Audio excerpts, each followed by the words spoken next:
Hey, it's Tuesday. You know what time it is.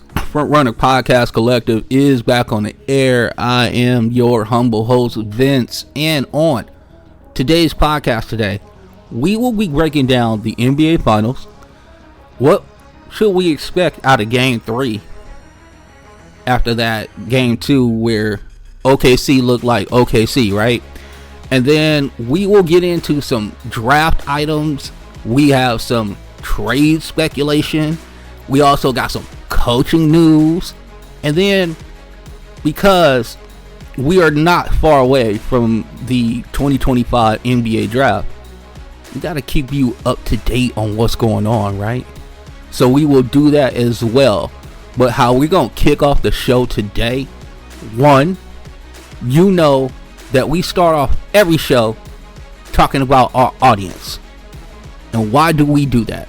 Because, one, we appreciate the passion. We appreciate the love. We appreciate you joining us. And we also like to big up some areas of the country, and we like to big up some areas of the world that are downloading the podcast. And I want to give a shout out to Oregon. Oregon, in a big way, has decided, we haven't heard a lot of Trailblazer news on this pod, but we have heard enough to know that we really like what we seeing here.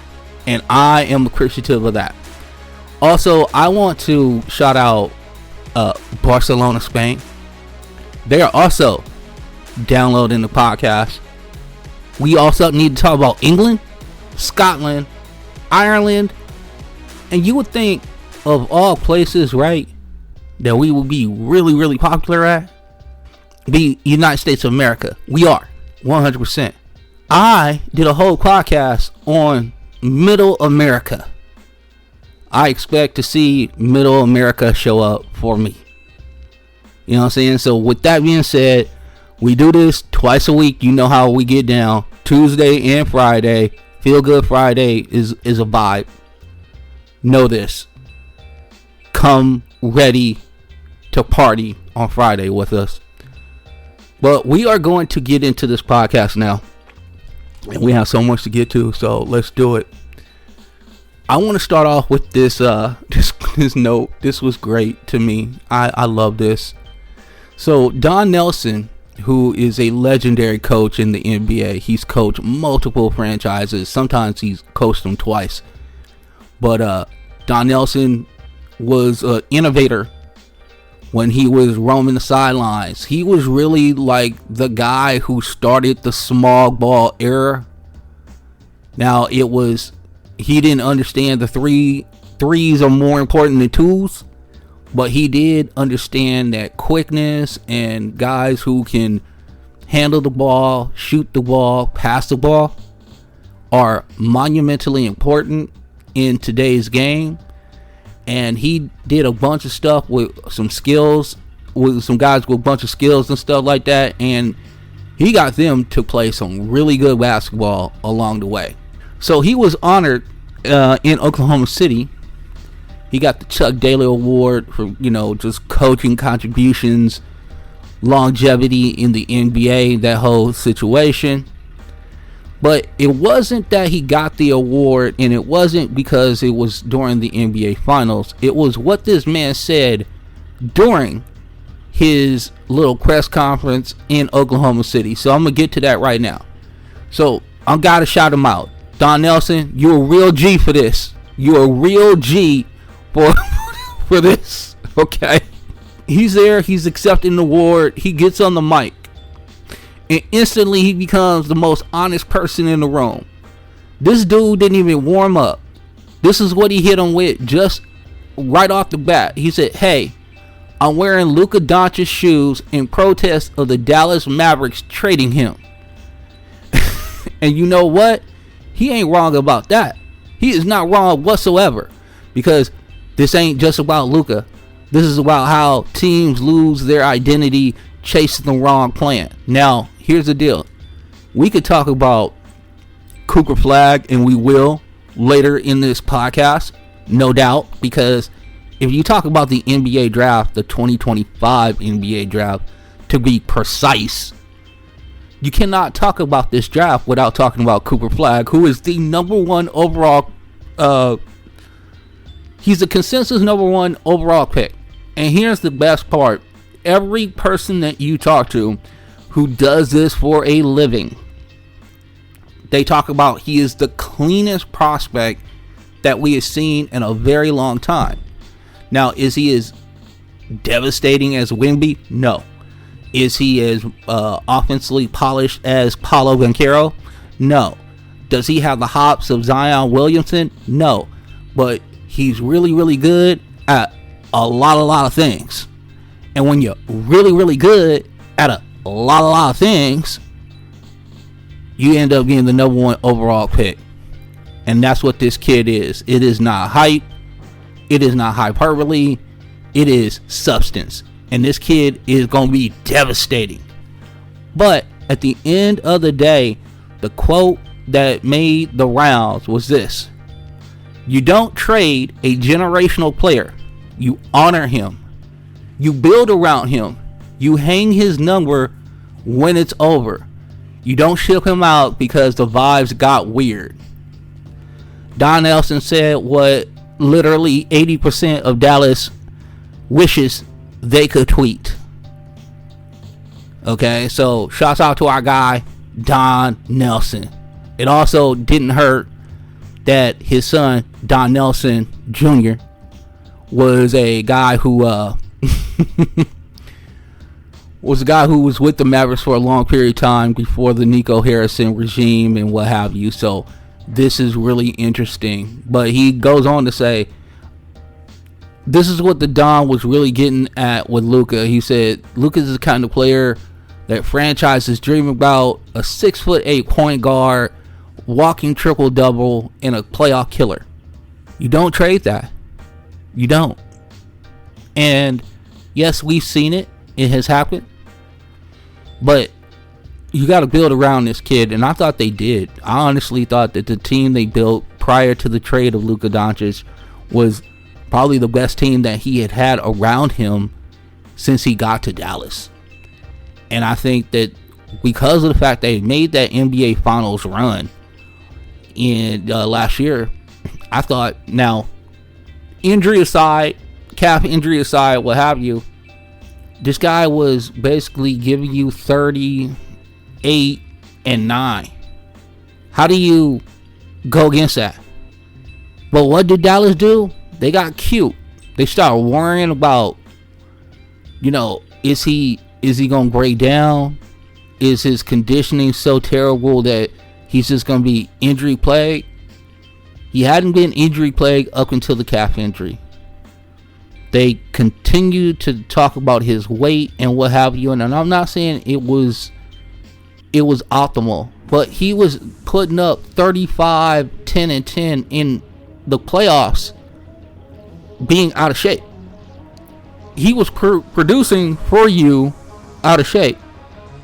So if Luka is putting up 60, 20, and 10 games, and you can't get through whatever the little issues you have with him, this is the same stuff that we talked about with Zion. Zion, we talk about his conditioning and what have you, and it's because he can't stay on the floor. Luka is a completely different animal when it comes to that. His last two playoffs run with Dallas. So this is just the playoffs, and these are the games that we really are focus in on, because we talk about who's real and who's not. We're going to talk about Halliburton in a second and about how he does his thing. But when Luka is putting up 31.2 points per game, he's putting up 9.1 rebounds a game and 8.4 assists in the last two playoff runs with Dallas. Dallas had a Picasso and they asked why he wasn't finger painting more. What are you doing? What were you actually thinking? We love him here in Los Angeles, by the way, so thank you so much. Now, if you want to go deeper into it, you can talk about how, maybe he wasn't a blueprint type of player that you wanted to build around. Doesn't matter if you didn't envision this guy to lead your team. I'm sure that the Sacramento Kings didn't think that Chris Webber and White Chocolate, Jason Williams back in the day, was going to lead their team, and Mike Bibby.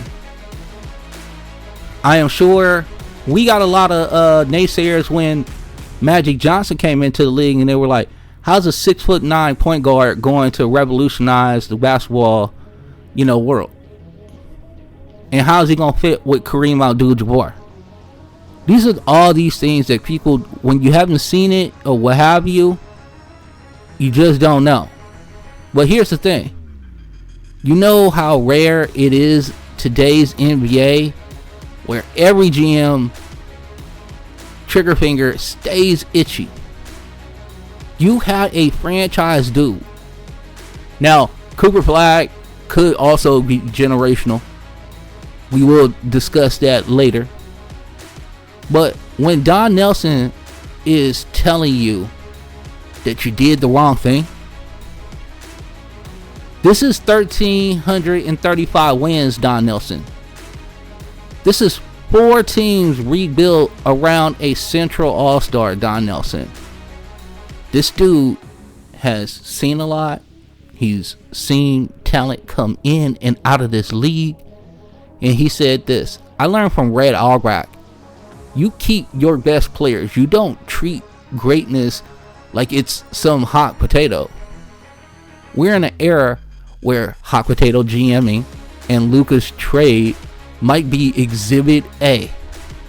I think the deeper message that Don's protest was trying to say, and yeah, he was wearing Luka's Nikes, was a protest. But the patience in how franchises have become legacies.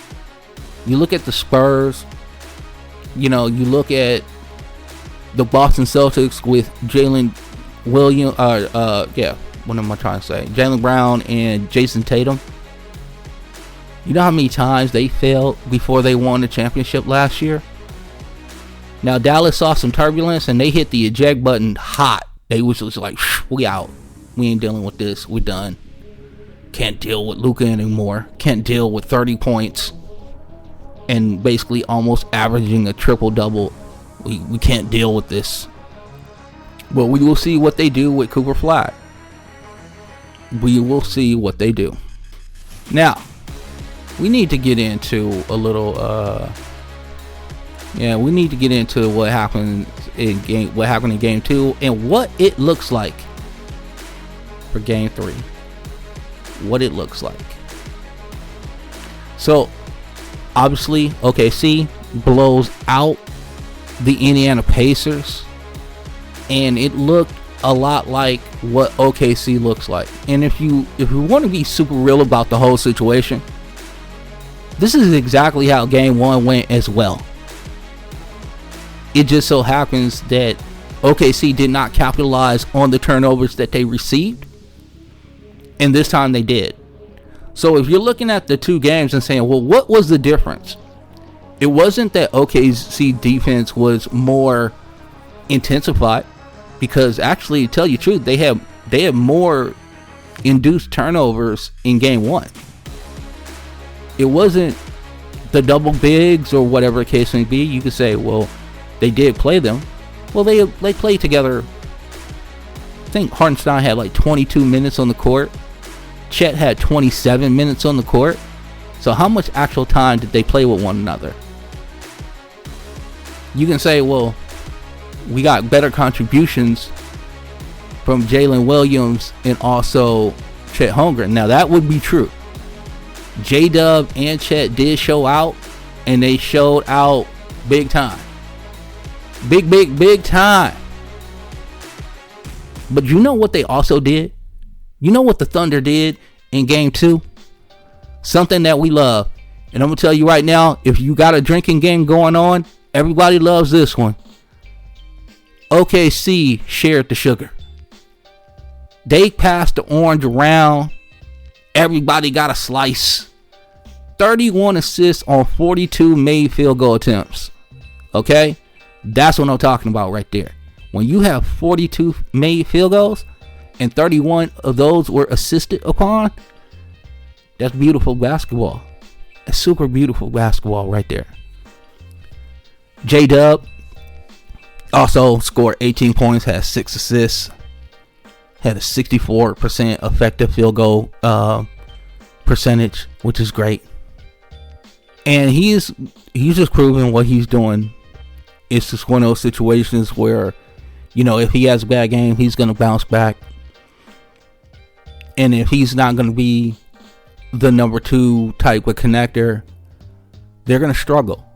But here's the thing that you need to look at with when we talk about Jason Williams. 60% of his assists led directly to points at the rim or wide open threes. So he had a plus 17 net rating when he was on the court with himself and SGA. Not bad. Not bad at all.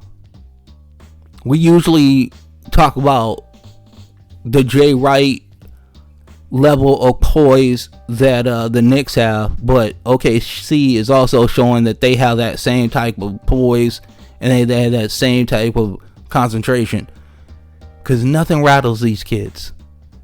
Nothing. And the beauty of it is he didn't force anything. Jalen Williams, he's like, listen, we are going to make the right pass, we are going to make the right play, and we are going to do it every single time. And for people who are saying that these NBA finals are boring, well, is it boring because you just don't like really good, like, executed basketball? Is it that you have to see the 360 dunks? Is it that you have to see the chase down blocks from behind to get you fired up? Or just the level of execution, just the level of what these guys put off in the off season to get to this level, the intentionality, the detail that these guys have put on. It's impressive to me. It might not be what, you know, it's basketball gentrification. He makes every possession look prettier than it should. SGA, J-Dub, it doesn't matter. They get buckets. Now we're gonna pivot to our guy Tyrese Halliburton, because he got a lot of crap in this game too. And people are saying, well, he didn't take shots in the first quarter and he didn't take shots in the second quarter and what have you. He also made the right plays. He had Alex Caruso and Lou Dort all up in his grill 24 hours, 7 days a week during that game. Now, is it one of those things where you can say, well, a true superstar would make something happen? You guys live in like the TikTok highlight, the YouTube Reels era, because you're just saying, oh, well, this dude's a problem, this dude's a problem. When you make the right play, and the one thing that we talked about is, so you can't have it both ways. You can't say their pace of play is their other superstar, and how unselfish he is to get everybody involved, and then turn around and say, oh, he's not aggressive enough in game 2. This is the same dude. Just so you know, he had the ball in his hands. Check this out. I love this metric from Soraya. 3.6 seconds per touch in game 2, which was up from 2.1, which was his season average. He only had 1 paint touch per quarter. 1. And if Halliburton is not in that paint, Indiana cannot be successful. His pass to assist ratio was 1.4, lowest in the whole playoffs. OKC is not just switching, they're predicting. They're getting to the spot before he gets there. And that's the difference. Is the intentionality on the defensive end that this team can produce over and over again is so impressive to me, and is literally their superpower. So if people say, I've said it, I will say it myself. I have said this. I didn't know if they were old enough. I didn't know if they'd gone through enough wars to make sure that they would reach the NBA Finals and be successful there. I didn't think they'd gone through the crucible enough. But here's the thing. If you're going to execute on this level, it doesn't matter what your age is. And they prove it over and over again in these press conferences after the game, because they are not caught up in their success at all. And we need to talk about Chet a little bit. He had 3 blocks in this game. He was so much more aggressive, not just on designing the defensive terrain. He was the reason that Indy took those awkward floaters and rushed kickouts. He was redirecting the offense without even jumping sometimes. Just his presence alone was causing a lot of the stir that was going on with Indiana. When your opponent shoots 27% inside 6 feet when Chet is the primary defender, that just lets you know that you are an elite rim protector. He's top 3 in these playoffs, by the way. This dude is like a GPS. He always reroutes you into traffic. You think you got a lane, and then boom, Chet's right there with feet planted, arms up, ready in the position, ready to take your shot and swallow it up, and then the ball is going the other way. Now, the other thing that was causing a lot of issue for these teams was that what SGA is able to do by flipping the floor, because this is a very important stat that Soraya has here. OKC's assist percentage was 74.2. It's the highest of any finals game this season. 74.2% of assists percentage is ridiculous. Okay, that's like crazy. Like I said, right? 31 of 42 shots were assisted upon. That's more Indiana style. It's more Indiana Pacer style than it is OKC style. And I will say this: if Indiana doesn't get more production from Pascal Siakam, Miles Turner, and also our guy Ben Mathurin, this 5 games that I was talking about earlier could come into play. It could definitely come into play. Now, I know it sounds crazy, but Andrew Nembhard might be the key to Game 3. We saw his aggressiveness in Game 1 and how successful they were. So I understand the big names. I understand Miles Turner. I understand Pascal Siakam and Tyrese Halliburton. But if you don't get that secondary support that Andrew Nembhard and Aaron Nesmith can provide, if you don't get them being super aggressive on the defensive end that leads to turnovers and then gets them out into the break and allows them to be having more of a free-flowing offense, this is going to end badly for the Pacers. The footage screams right now that they're not being able to do what they usually do, which they can usually take the ball out the net and get it down the court and score on teams. The intentionality of OKC's defense is saying, we will not let you do this. We will not allow you to take the ball out of the net and then just sprint down the court and score on us, because we are going to have our defenses set. We are going to have our guys in good defensive positions before you get down there. And yes, you can run the ball up and down the court if you would like. But we are going to be in those passing lanes. We are going to be swiping at the ball every single time. Every single time. And what Alex Caruso did in Game 2, guarding the bigs, Pascal Siakam, to be absolutely concise about what I'm talking about. His job on Pascal Siakam, legendary. So, to me, personally, Indiana needs the fans and they're gonna need to feed off those fans, and hopefully those fans will give them the energy they need to go ahead and produce the fast break opportunities that they are lacking right now.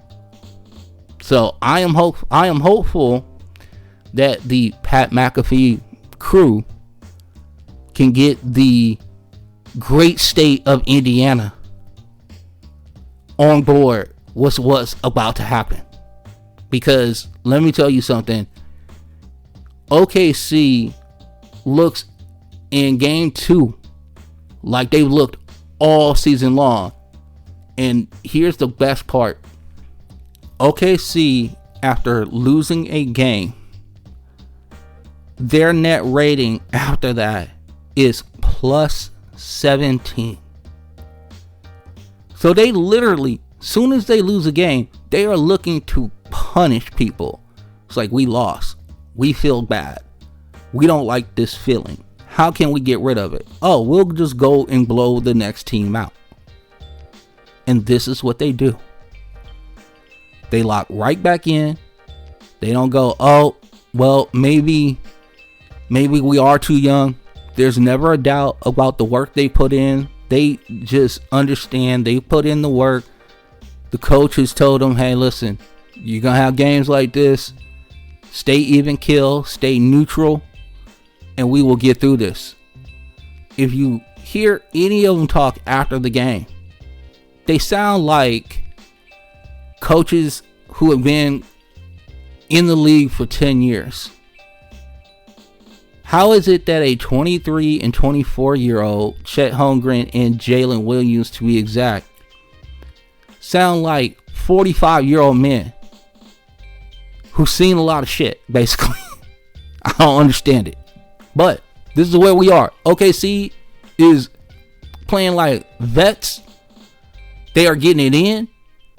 And game 3 is going to come down to two things. 1, can Indiana pick up their pace?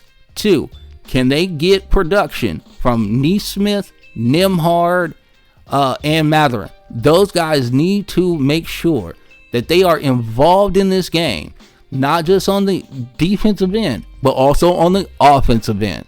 You need to put pressure on OKC. If you do not put any sort of pressure on them, they just do what they do. Like Rick Carlisle said in his post-game interview in game 2, we know that SGA is going to put up 34 points. We can't stop that. That is a coach who has been around this league for a long, long time. He's already telling you resistance is futile when it comes to SGA. We need to stop the others. And I think that's what his signal was to the rest of the team. I think you'll see a more concerted effort to make Jalen Williams look like game 1 Jalen Williams. You'll see a more concerted effort to see Chet Holmgren look more like Chet Holmgren in game 1. Because if they look like game 2, my prediction of OKC in 5 is still out there. Still lurking. Now, we need to get to a sad story, but also we need to get to a story that made me go, Now, I'm going to say this. Let's just jump straight into this. Darius Garland is having surgery on his big toe, or as Shams Charania said, his great toe. I love that. I love that post by Shams Charania, ESPN.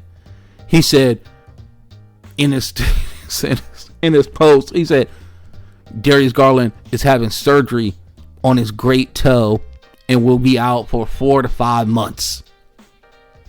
Now, here's the best part about this whole situation. Not just that it was his great toe. Garland went back to Vanderbilt University to have this surgery. They said it will be 4 to 5 months of rehab. He did miss 4 playoff games, shooting 17% from 3. And when he came back, he was not the same dude. He just wasn't the same guy. So now this also begs another question. And I know everybody's gonna sit here and go like, "Oh my God, you're trying to rip up our team." No, I'm not trying to rip up your team. What I'm asking though is, are we going to look at Cleveland and go, well, Darius Garland was hurt, and we didn't have our full complement of players, and are we going to run it back? Or are we going to augment what we currently have? You know how front offices are. We just talked about Dallas. They talk themselves into another year of chemistry, continuity, growth. Let's run it back. We preach that all year this year too. But here's the thing that I want to talk about. This is 2 years in a row. It's 2 years in a row that we've been asking the same thing about Garland. Now, both freak situations. He broke his jaw last year and then lost 20 pounds. So he was not 183. He was playing basketball at 163 pounds, which is basically the equivalent of a high school freshman. How you gonna guard somebody being 163 pounds in today's NBA? Not likely. Not likely at all. So the Cavs were the number 1 seed in the East, no doubt. They had 121.7 offensive rating, number 1 in the NBA.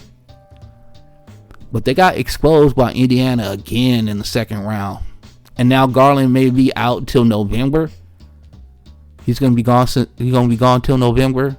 Okay, shots off to Wycliffe John for gone till November. You know what I'm saying? Love that song. It's a good song. Go YouTube it. But is it time to pick a lane? Is it time for Kobe Altman? Because we will have a reshuffle of the deck this year. I am expecting big time summer blockbusters, and I'm not talking about at AMC movie theaters or what have you. I'm talking about blockbuster trades, my guys and gals. We will have trades this year.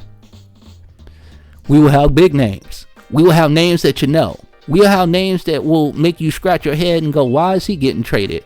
We will have names out there that go, ooh, I really like him for my team. We're going to hear a lot of that. We're going to hear a lot of that during the off season. So stay with us and know that for every emergency pod that needs to happen, if Giannis gets traded, KD gets traded, or one of the super duper stars get traded, your boys and girls, Soraya, I'm never going to not talk about you on this podcast.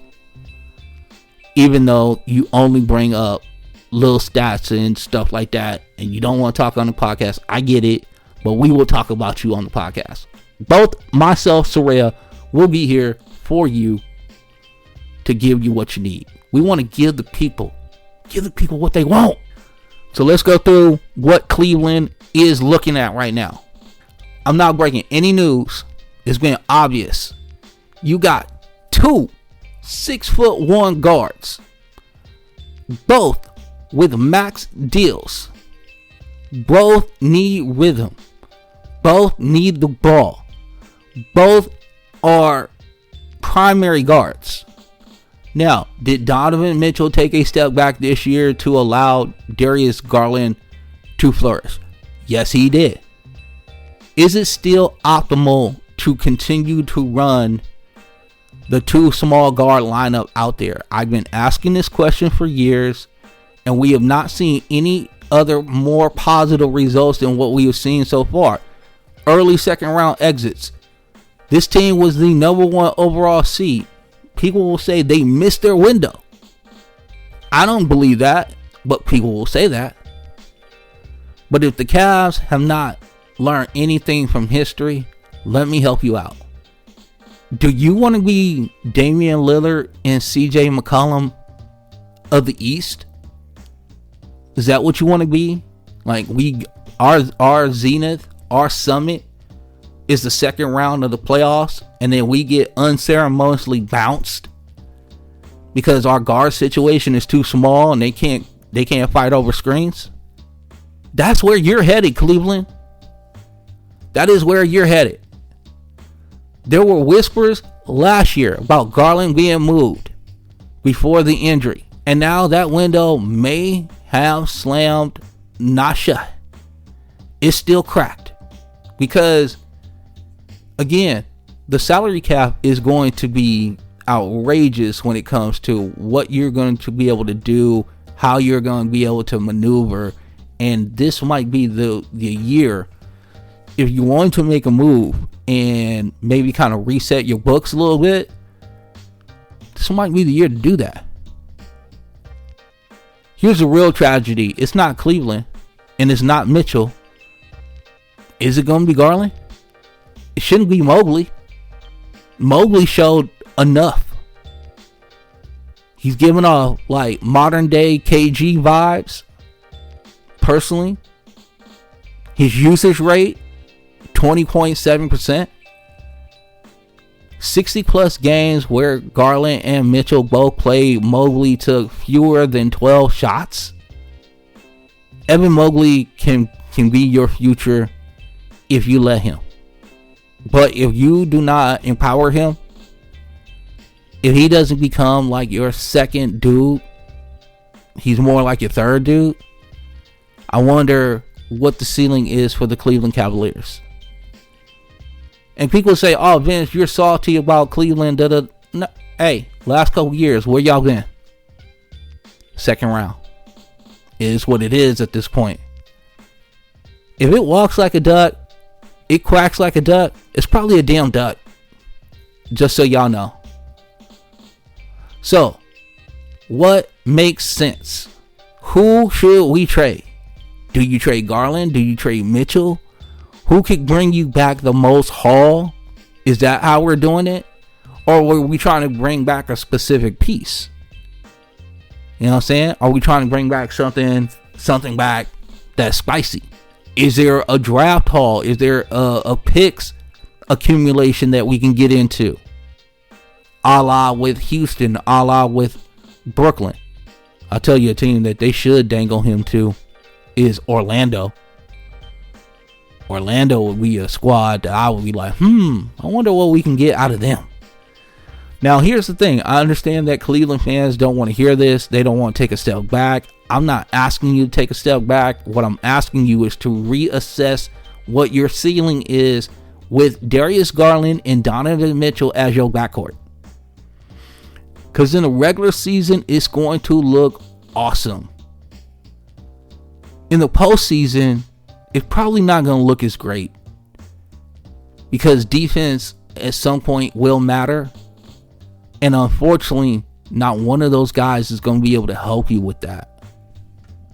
Now, Garland just is having toe surgery. So what do you think teams like San Antonio or Utah or who was it? Yeah, Utah was the team. They had an interesting comment made by their new general manager, Austin Ainge. Now, we know that Danny Ainge is kind of like executive officer for the Utah Jazz. He also overlooks the player personnel. But Austin said something really interesting. He said, I don't think we're tanking next year. I think we're done with that.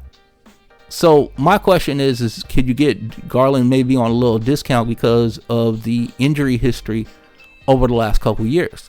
Now, I'm not saying you're going to get him for an absolute song, because you're not going to be able to fleece Cleveland and Kobe Altman with that.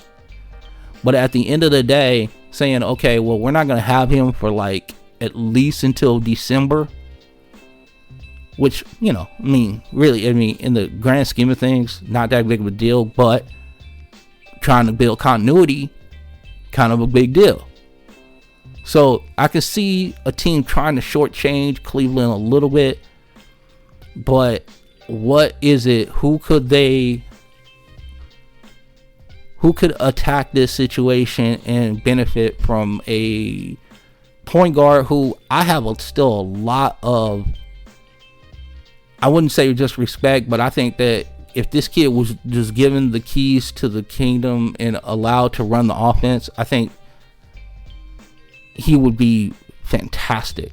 It just so happens that he's with another guard that needs the ball a lot. Who could be some of the suitors for this guy? Well, one, if you want to put it out there, how about we just said Orlando? They need guards. They need real guards. Now, is there a Boston Celtics deal out there for you? Interesting, because they do have Derek White. They do have Drew Holiday. I'd be looking more at a Derek White deal than I would be looking at a Drew Holiday deal, just because of the age difference and what have you. Utah obviously is out there. The Nets are desperate for buckets and branding. So I personally think that, I'm not saying he's going to be moved, but it would be something that if I was Kobe Altman, I would look at. This isn't about health. It's just about timing. It was bad timing for him to get hurt. It was bad timing because of the fact that they were the number one overall seed in the East. And in a sense, they kind of just blew a window. We don't know what they could have been. So it kind of sucks. Now, also, what does this mean for Ty Jerome? Ty Jerome was a 6-man finalist. He was putting up crazy numbers for somebody who was averaging less than 20 minutes a game. Our guy averaged 12.5 points a game, but he had 40, 50, 90 splits. So what that means is that he shot over 50% from the field in total. He shot over 40% from 3, and he shot over 90% from the free throw line. Now, as we got into the playoffs, Ty Jerome got a little exposed, and as the rotation started to shrink for Kenny Atkinson, we saw our guy Ty Jerome's minutes dwindle. Now, does that mean that his price tag is going to change? I don't know. We will have to see as we get closer and closer to the summer and start hearing some of the buzz that comes out. I've not heard that it's changing his number. I think he's going to get he's probably going to get like 80 mil. Probably going to get 80 mil. 4 years, 80 mil sound about right. For somebody who can put up that type of production in that short amount of time. But I'm telling you right now, there's got to be some things that we got to check. Got to get some things squared away. Would you do something with OG Anunoby? Could you do something with Lou Dort? I don't know. These are just questions that I'm asking.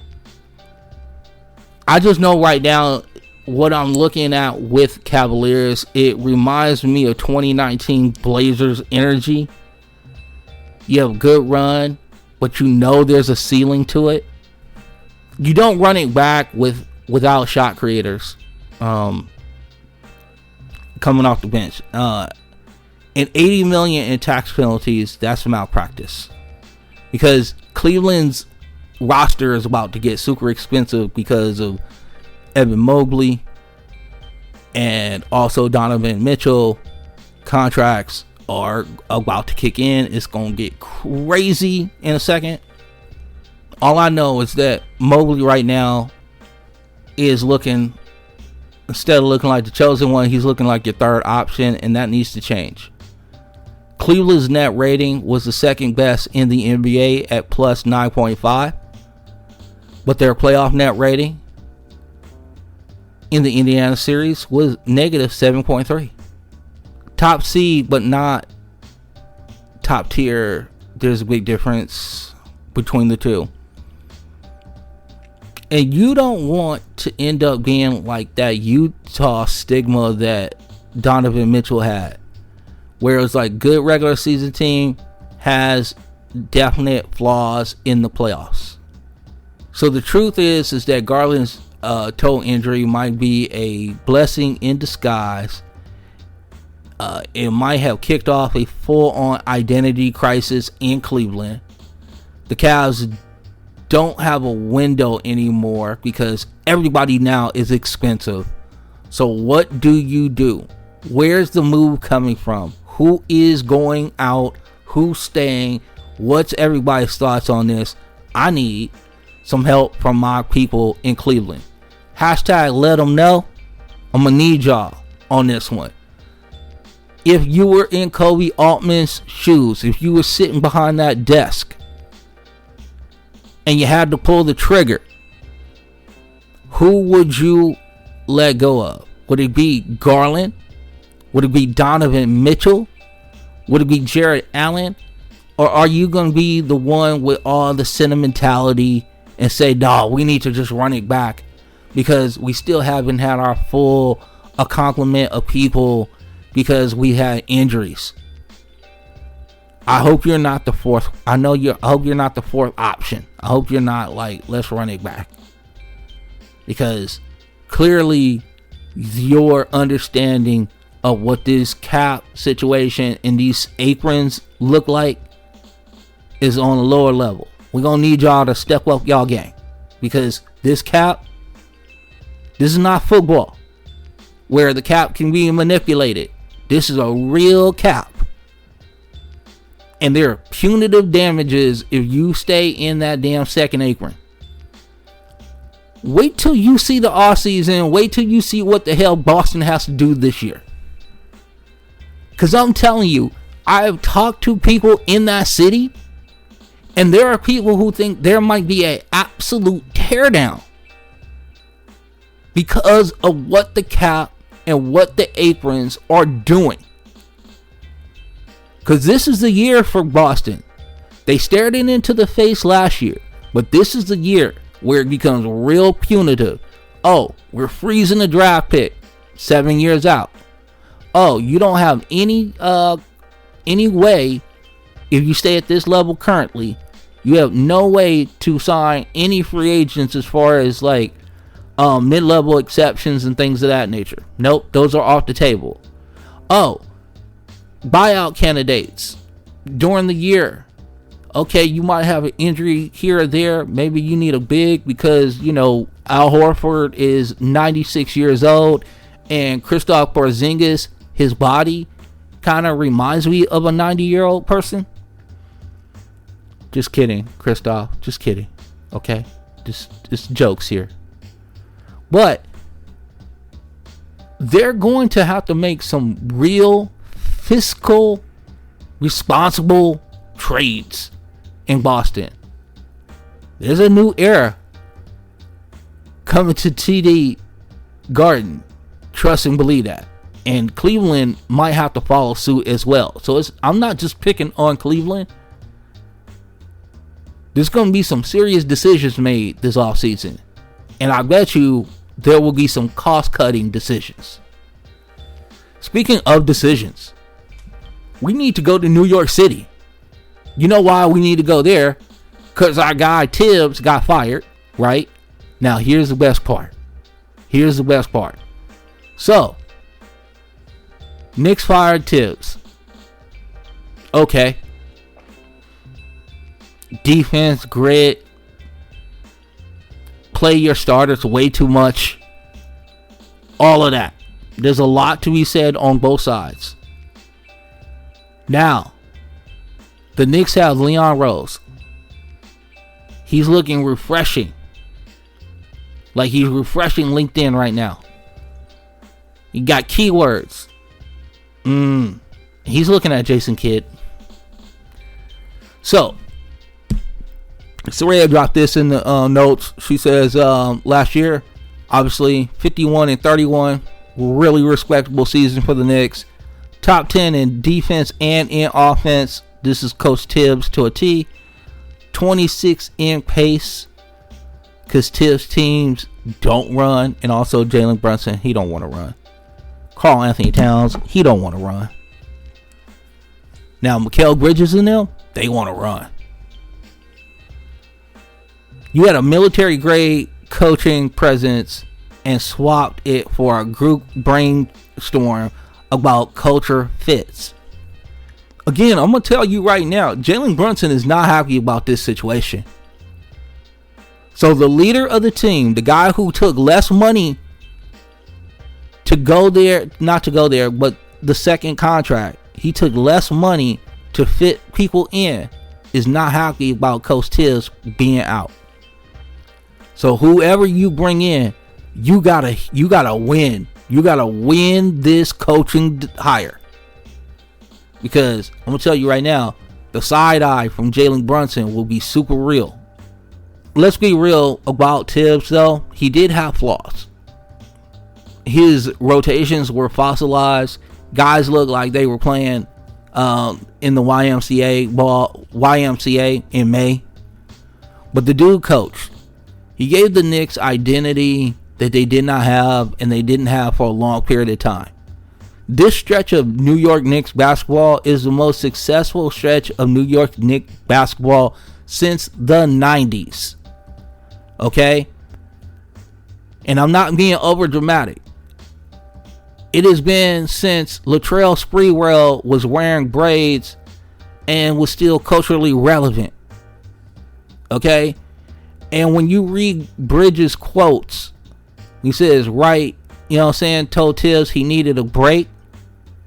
That wasn't just hyperbole. That wasn't him just like, oh, I'm talking out. This wasn't like a Jonathan Kuminga situation. Mikal Bridges is one of the stand-up dudes in the league. He plays 82 games every single year. He plays the right way most of the time. You know, when it comes to his game, I sometimes want more out of him, but that's more of a tactical thing with Jalen Brunson basically being like the Cobra commander of the New York Knicks. But Tibbs goes to the media and says about the combo, it never happened.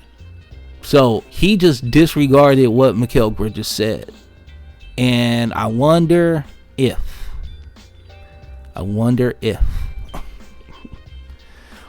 our guy Bridges has something to say. Because I'm sure they talked about contract right after the season. Usually in exit interviews, they'll talk about things like that. Like, hey, want to sit down with you, talk about extension and how that works. And I wonder if Mikal Bridges said, yo, before we even talk about extension, can we talk about how Tibbs is trying to run me into the ground? He must have saw me and said, oh my God, the prophecy is true. God did send me another Jimmy Butler to run into the ground, and I will do that. Mikal Bridges is not hearing all that. Okay, he is not. So we can say a lot of things, but Tibbs got the Knicks to B+ level. But because of his lack of rotations, lack of future thought process of building some sort of bench, or at least building some asset additive pieces to your team, so then maybe you can trade some of these guys for guys that maybe fit whatever it is concepts that Tibbs was trying to get to. Now we're in a situation where he's gone, and it looks like Jason Kidd is the apple of the New York Knicks' eye.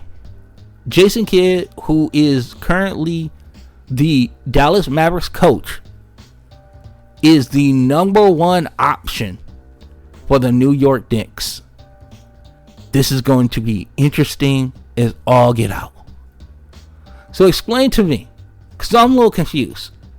I mean, if you're a Knicks fan at Penn Station, how's Jason Kidd's name at the top of the board? Kidd is the coach you hire when you hope your team's vibes. It's the way to a second round exit, not when you're actually trying to build something. Now, Kidd has learned a lot since his days back in, Brooklyn and also in Milwaukee.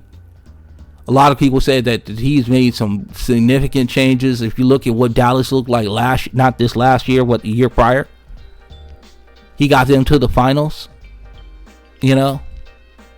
So I don't know what this would mean.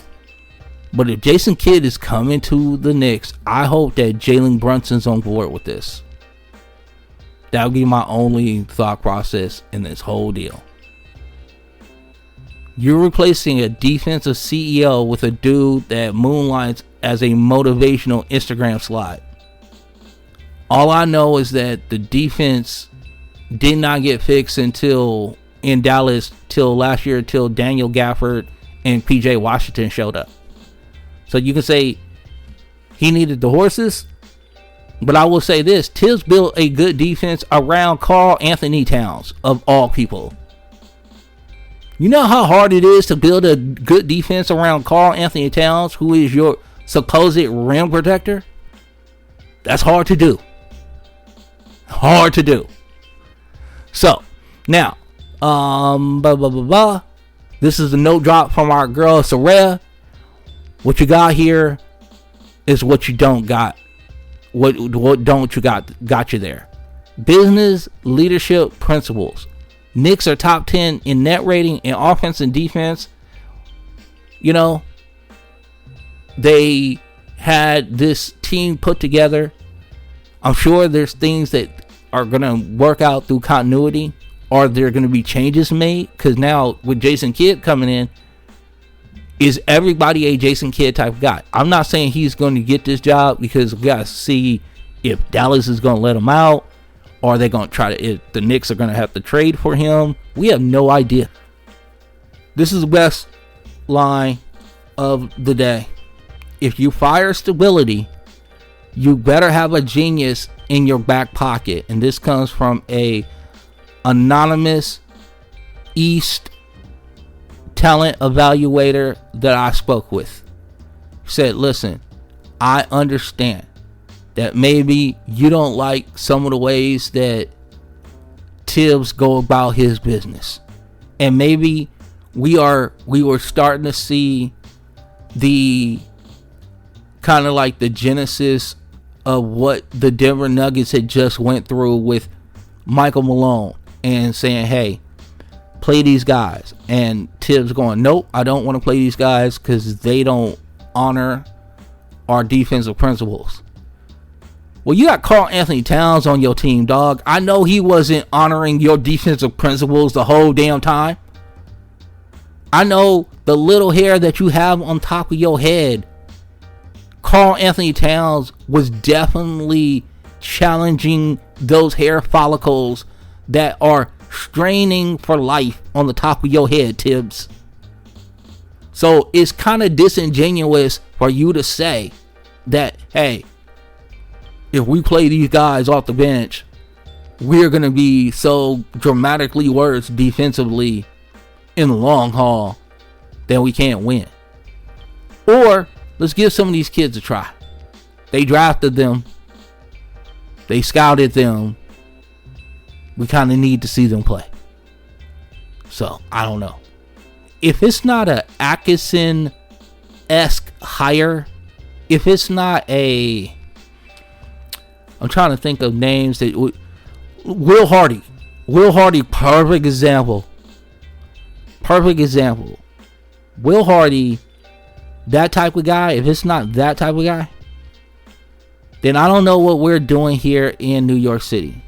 Y'all gonna have to explain it to me. When y'all get a coach, y'all gonna have to explain it, because I'm gonna tell you, if it doesn't look like super genius, I told you my choice last week, and that's the coach out of Florida, Todd Golden. That's who you go get. That's who you go get if you trying to replace Tom Thibodeau. Don't come with no retread action. Not New York City. You don't replace an internal culture builder with a system specialist from outside and expect innovation. Because here's the other thing. Jalen Brunson and Mikal Bridges and OG Anunoby and Karl Anthony Towns gotta have buy-in on this new guy. Here is the best line from Soraya so far this podcast. Knicks post 2000 coaching hires, 11 of them 11 coaches in 25 years. Okay, so let's do the math. We're averaging just a little bit above 2.3 per coaching stint. I'm going to tell you right now, you can't build continuity if you are just blowing through coaches like that. You just can't. It's basically rebranding failure and hoping for no one to keep receipts. It is absolutely, I don't know what the Knicks are thinking right now, but I will say this. I'll go get glass half full for a second. Could this be a Mark Jackson, Steve Kerr thing? Where when Golden State let go of Mark Jackson, who had got them to the playoffs and whatever, and had changed the kind of the tenor and the whole deal of that team, and then they hired Steve Kerr, and then they became one of the greatest dynasties that we've seen in this league and reinvented basketball, and we got Steph Curry out here shooting 40-foot threes and things of that nature. Okay, you better get this hire right. You had an adult in the room. Yeah, Tibbs was not perfect, but he gave you a direction, he gave you belief and an identity, and now you're out here floating again. So unless your next coach can lead, listen, and learn, y'all back in the spin cycle again. Alright, so we gotta talk about some draft stuff. You know why? Because draft is coming up. I'm excited about the draft. I want to talk about Cooper Flagg, because our guy Cooper Flagg is just brilliant. So he's 6'8", 3/4, came in at 221. By the way, he's still 18 years old. He does not turn 19 until the season starts. I will say this again. Cooper Flagg will not turn 19 until the season starts. That is absolutely mind-blowing to me. Well, we've never seen a prospect this polished defensively at the age of 18. That's much, and has so much offensive upside. You know, maybe since Paolo Banchero. But with more defensive versatility, obviously. You know, we're not comparing the two. But I think this kid is going to be box office. I think everybody's going to love him. Another guy that you guys should be paying attention to. And these are like the names you know. We're going to get into some names you don't know in a second. But Trey Johnson has been moving up the draft boards. His name is weighty, and so is his motor. Johnson doesn't force the issue, just kills you in his motion. He has a low center of gravity. He has very, very clean footwork, smart footwork, heady footwork, strong finishing with angles. He knows how to use his body and create the space that he needs to be able to get the shot off. All these things that I love. He's not just an elite at anything, but damn good at everything. You can plug him into an NBA system tomorrow and he would not blink in the slightest. Trey Johnson could be one of those guys that kind of slips into the top 4 and we're going like, oh shit, Trey Johnson is in the top 4. I seen him as high as 4. I've seen him 3 in some spots. I don't know about that. We'll see. Now, we need to get to Ace Bailey because I want to talk about this real quick because we kind of polished over this the last time we talked about the draft. Ace Bailey at the Chicago pre-draft combine, he measured in at 6'7.5" in socks. Now, he had been listed the whole time at 6'10", and now officially he's 6'7.5". So I'm what to make of this? So I talked to a bunch of people talked to evaluators and scouts and whatever. This is what they said. His height doesn't disqualify him for being a top 5 consideration. It doesn't invalidate his tape. which shows elite vertical pop, defensive instincts. I don't know who said that. And downhill athleticism. I have to look through my notes to say who the defensive instincts, because we're going to get into that momentarily. It doesn't shrink his wingspan, which is out there, is projected at 7 foot. Is 7'2". So he's 6'7.5" and has 7'2" wingspan. It's pretty damn good. And more importantly, for function than height in many schemes. So let's get to it. He has one of the most scalable traits that you can think of, is that he can shoot the ball. He is a 3-level scorer. This guy can get to angles. He can get his body squared up to hit a shot. No doubt about it.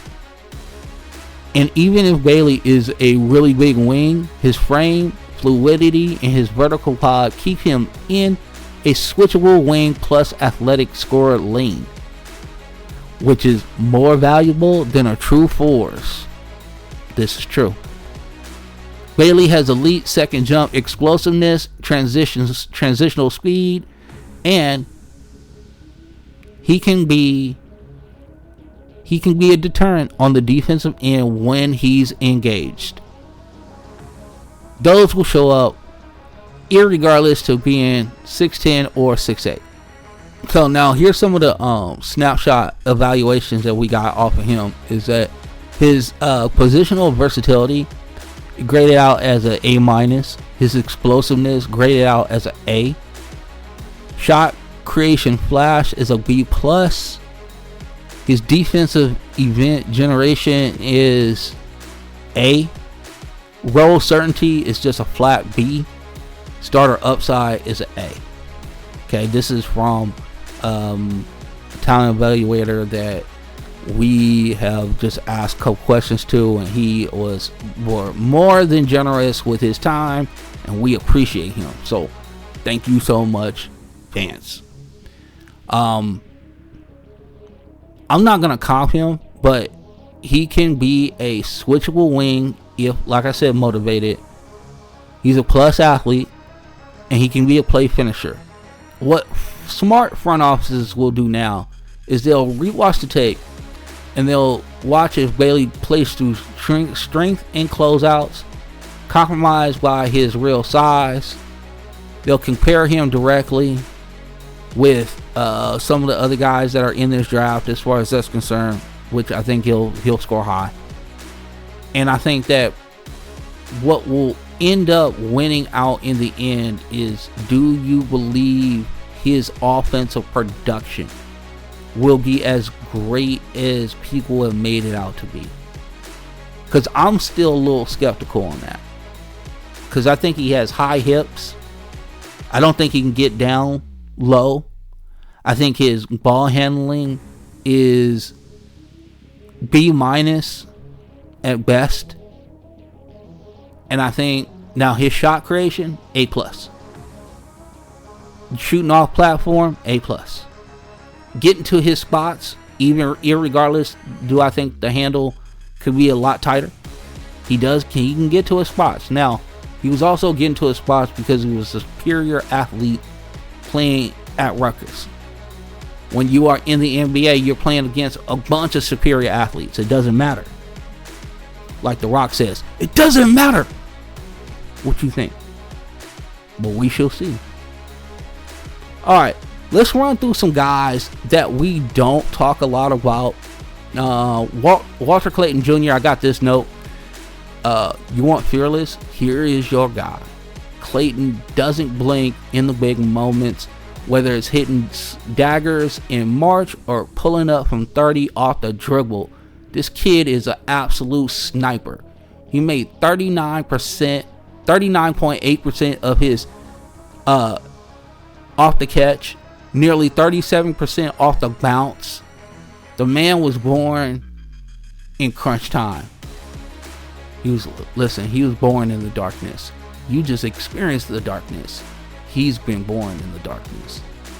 And at 6'2", with defensive flaws, But if you have a system that allows him to fire and let the ball fly, this dude, think Ben Gordon back in the day. Think Jordan Clarkson now a little bit. Sip of coffee for the working man. I want to hit up a couple other guys that I really want to talk about. Asa Newell. Let's talk about Asa Newell real quick. Energy, length, explosiveness, all these he has. Newell is a rim runner with developmental face-up game. I think he has a chance to be really, really good in this league. His frame, he's 6'9", 224 pounds. He's 19. He averaged 15.5 points a game last year. He had pretty good rebounding numbers for somebody who is I still think he has some growth spurt ability. I think he could grow a little bit more. Now, he did not shoot it well from 3. 29.2%, and he only shot 74.8% from his free throws, which we would want that to be a little bit higher if we were really counting on him being like a sniper down the road. Our hope is that he can get to like average. He can get to 35 to 36% from 3 and get this closer up to 80% from the free throw line. That's our hope for our guy. Now, his wingspan for somebody 6'9", 7 feet, so it's not dramatic. He does jump max vertical with 36.5 inches. So 3 feet off the ground, not bad for somebody carrying 224. I think this is one of those. This is an Orlando Magic pick type of dude. This is a OKC type of pick. This is a Memphis Grizzly type of pick. There's some teams that have like types, and Asa Newell is one of those guys that is going to fit a type. And I wouldn't be so surprised that one of the usual suspects, i.e. the Thunder, Memphis Grizzlies, or the Orlando Magic, snatch him up personally. Now, we talked about his rim running and he's an explosive leaper. Also, he has good soft hands to catch tough passes, which is great. He corrals offensive rebounds like a G in traffic. He is not scared. He possesses the ball. He does a great job of keeping it high, which is always great. That means you don't allow the guards to get to the ball and swipe down on it and knock it out your hands. He has a solid handle when driving in a straight line, so we don't ask him to do a lot of wiggle. So second side initiation is basically pump fake, show him the ball, get him out of position, and then you take the ball and go straight to the rim. If he's sitting in the corner, that's what he's doing. Now, his switch defense, he's also comfortable guarding on the perimeter. It gives him the ability to switch screens. There were countless moments in the college season in which he be on an island against a quicker guard and more than handle his own. So, what are the concerns? Passing. Absolutely, he can get careless with the basketball, leading to strips or interceptions. This also limits him out of short roll and pick and pop opportunities, because the processing on the passing, not great as of right now. Keep in mind, he's 19. Okay? He is 19 years of age. I'm sure your judgment wasn't great at 19. Now, we're asking him to do something different, but I think it could come with time. I'm not saying he's the most feel-worthy guy in the draft. He based a lot of his attributes on athleticism and just raw explosivity. But this could be a learned trait for him. Defensive discipline. He misses rotation sometimes, and he commits avoidable fouls because he's out of position. Sometimes he simply misread a play and choosing to stay close or to a poor shooter rather than rotating over to contain a driving opponent. Shooting production. He only made 29.8% of his jumpers as a freshman per synergy. He proves he can extend his range. His ability to space the floor is merely theoretical at this point. So just letting you know. Alright? You know, we got dudes who are going to pop. We're going to have dudes who go into these private workouts soon. We're going to hear great things coming out of these private workouts. I'm letting you know right now. Isel Newell is going to be a stud athlete. Can he shoot the ball? I don't know. Can he defend? I think he can. The problem is that you got to get more locked in. You got to be a little more, you got to be a little less aloof and more intentional with your defensive principles and philosophies, and know them and be like on top of it. Needs to become second nature for you. He's not there yet. Another guy who's on this list who might get some love towards the later parts of the first round is Ryan Kalkbrenner of Creighton. And people say, Vince, Ryan Kalkbrenner of Creighton? Yeah, he's 7'1". He's also got a 7'6" wingspan. Think Brook Lopez, Mike Muscala, but hopefully more Brook Lopez. He's got elite measurables for a modern five. Oh, check this out. In the pre-draft Chicago Combine, okay? 66 of 103 three-pointers, homie. 66 out of 103. So stretch five viability, I would say check. Low turnover. Drop scheme fit for sure. Proven rim deterrent. 2.7 blocks per game. That's elite contest. That's elite contest percentages right there. Okay. Bigs fall in the modern draft unless they're offensive hubs. Now, Kalkbrenner is not going to be that guy. He'll be more of a late steal if you get him in the late teens, in the mid 20s. But I think that as soon as this dude hits the court and you say, oh, he's 7'1", but he gonna knock down this corner three for me, people start singing a different tune about our guy Ryan Kalkbrenner. I don't know. He's not going to be a guy that you can switch out onto. This is definitely a guy that people will search out and want to get him in pick and roll action. So you got to keep him in that drop coverage. You got to keep him more like Rudy Gobert. But the 3-point shooting alone will get this dude on the court. Just saying. Drake Powell out of North Carolina is an interesting prospect to me. He's 6'5" with a 7-foot wingspan and a 37.5 no step vertical jump. You know what I'm saying? Love that. He has elite burst, defensive tools. He had the best no step vert at the combine. So just so you know. Length plus instincts, plug and play defender. That's what one scout told me. Doesn't need usage to contribute. He cuts. He creates transition in gravity. Being 200 pounds, solid frame. Also 19 years of age. Didn't do a lot at North Carolina. Was hard to crack like the rotation. But he was a energizer off the bench, and when he did get his chances, he did produce. He shot almost 38% from three. In his limited time, he rebounded the ball decently well, 3.4 rebounds a game on, like I said, limited minutes. And again, his max vertical, 43 inches. So when he got a step, it's 43. With no step is 37.5. So the explosivity is off the charts. Now, when I think of this guy, I think of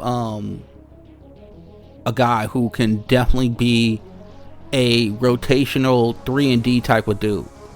At the rim, Powell's sheer size and strength also allows him to absorb contact on layups And when has the space to launch, he's an explosive finisher, which tells you about his vertical.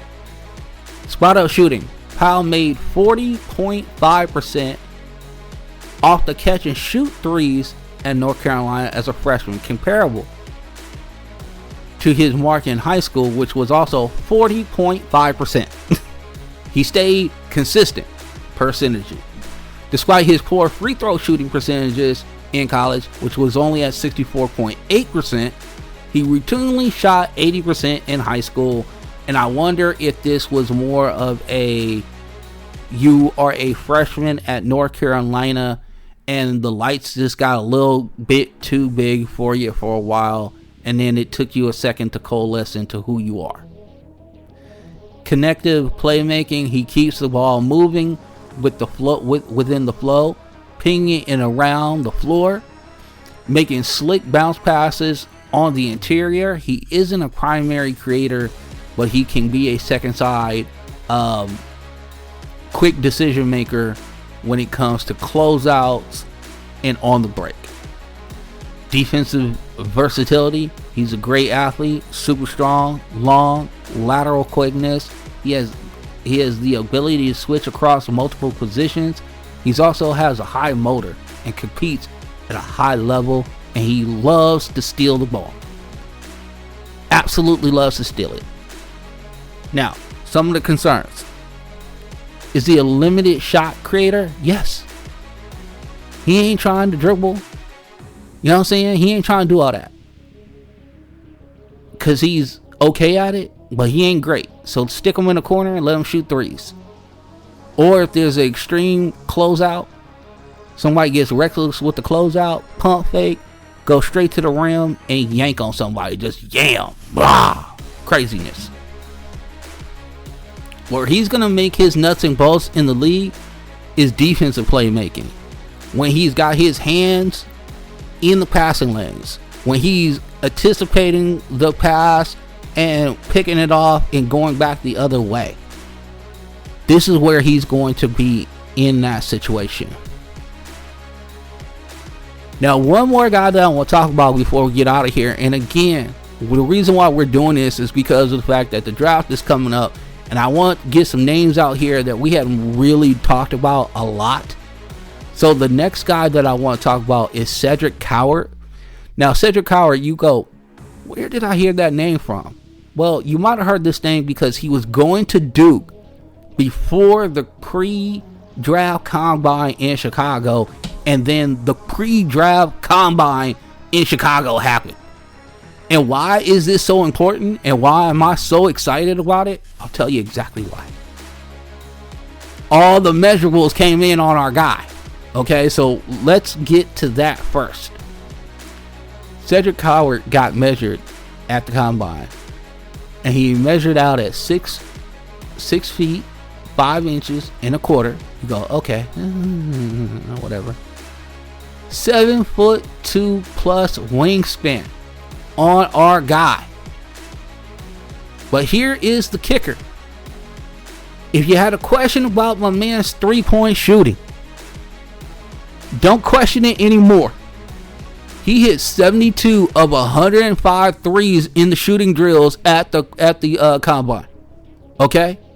That is sick. Loved it. Everybody was talking this kid up. He has rare length to height ratio. It's a +9, which is one of the best they've ever seen at the combine. He has a solid vertical pop, touch, and emerging skill base. His shooting sample looks real. The passing instincts, they flash a little bit.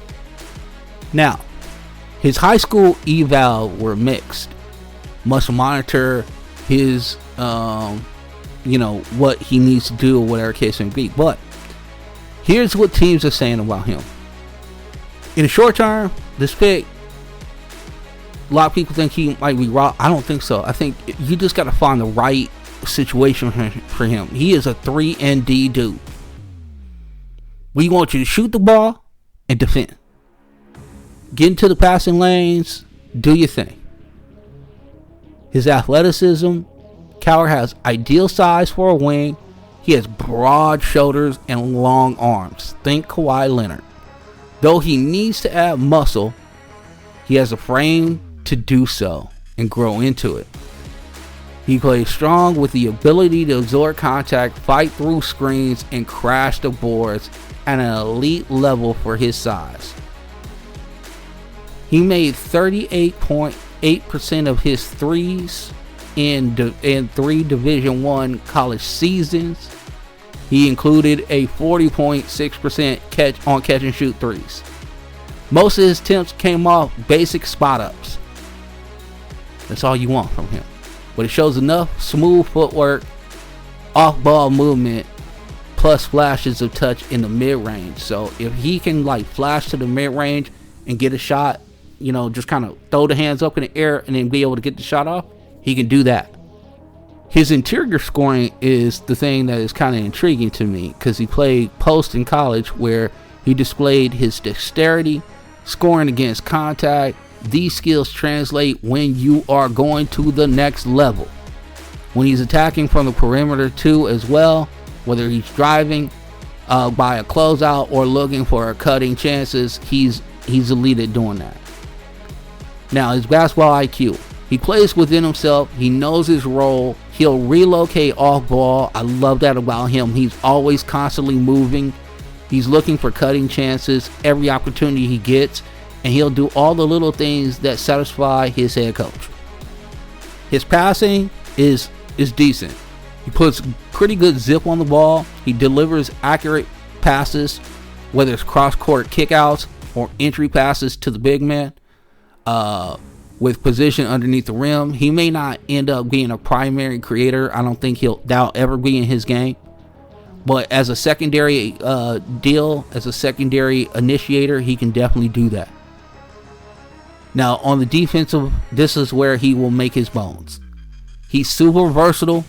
He can guard 1 through 4, personally, I think. He has enough lateral quickness to stay in front of the little itty-bitty guards, plus the strength and toughness to handle the bigger wings that he's going to face. Again, the length itself and the energetic approach means his hands alter shots and he gets into the passing lanes on a frequent basis. So when you're looking for a guy in the draft, right? When you're looking for a guy, it's like, hey, can we find a guy who can play some damn defense? Can we have a guy who can knock down an open shot here or there? Can we have a guy who can be instinctual on defense, and when he sees a pass, he knows it right before it's about to happen, and he immediately takes off and gets into that passing lane and picks it off? You are talking about Cedric Coward. This is one of the dudes that I am extremely high on. I think that somebody is going to get him in like the mid-20s, and they are going to be spectacularly just over the moon about their selection of this guy. And it'll be one of those things that we'll see some of it in Summer League, but I think when he gets to his team and when he gets to training camp, that's when you'll start seeing the reports come out like, oh, we didn't know he had this. Well, you didn't listen to Front Runner Podcast Collective, because we told you he had it. We told you. He is a absolute riser, and he was going to do.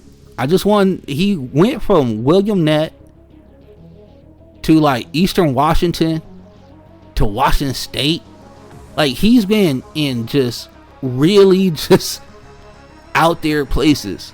But my man is ready to do battle in the NBA, and we are excited about Cedric Coward. So, we are, again, 2 weeks out from the draft. So know that we will continue to talk about the draft. Know that we will continue to get our hands on more prospects and things of that nature. And the more information I get, the more information you will receive. That's how it works.